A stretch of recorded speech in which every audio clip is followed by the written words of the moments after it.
when I was a baby, I'm gonna go all the way back because this is important. So I think my earliest memory of anything in my life was when I was 1 year old. I do remember walking through.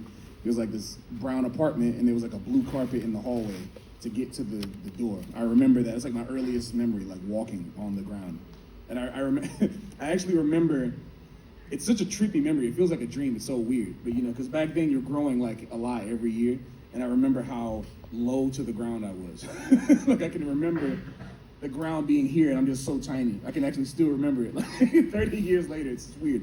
But even before that, my mom was telling me, she used to put headphones on her stomach when she was pregnant with me. She used to sing to me all the time. My mom was never a professional singer, but as black folks say, oh, she sang in the church. That's what we always say. She did sing in the church, and my mom is a great singer. She never gave herself as much credit as she needs to, but I still try to remind her every day, you're a great singer.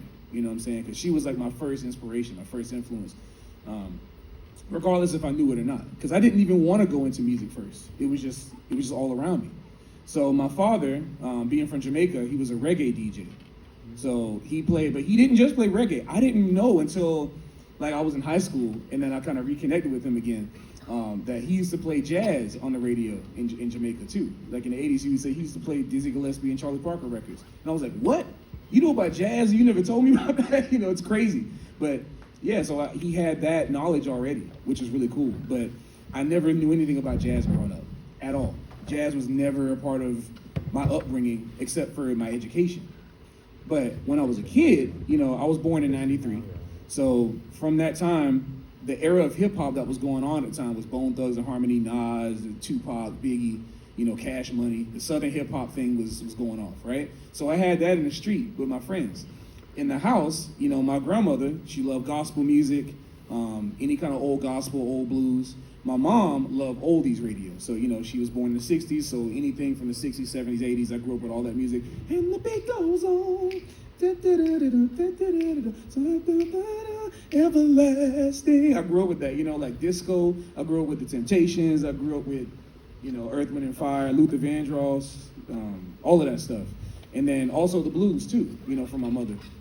And then reggae, of course, the classic reggae hits from my dad.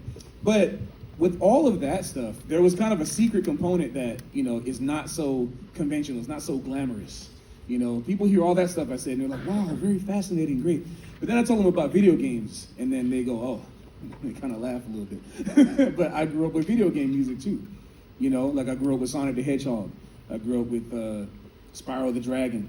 And actually, there's a great drummer for the band called The Police. His name is Stuart Copeland. He composed all the music for Spyro the Dragon.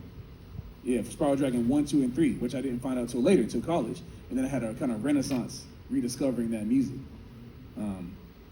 So yeah, like all those names, right? Video game stuff was a part of me. I discovered anime, so I used to go to the library.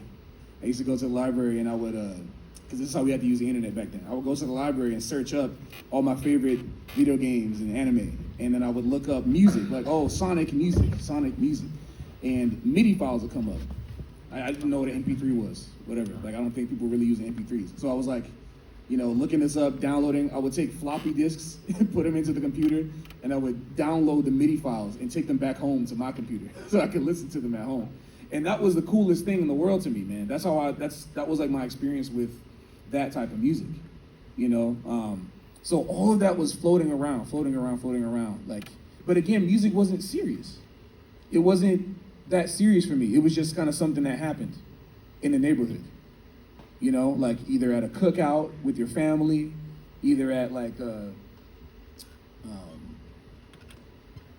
at church or a gathering, a funeral, a birthday party, outside on top of the car, whatever. Music was just always everywhere. I wanted to do art. I wanted to draw. That was my passion. Music didn't come until later. And once I did start learning music, that's when, I started playing clarinet. So I started playing clarinet, and from clarinet, I did 2 years of classical music. And this next part, I'll talk slow so you can translate this part. But Part 1 ครับเข้าใจไหมครับ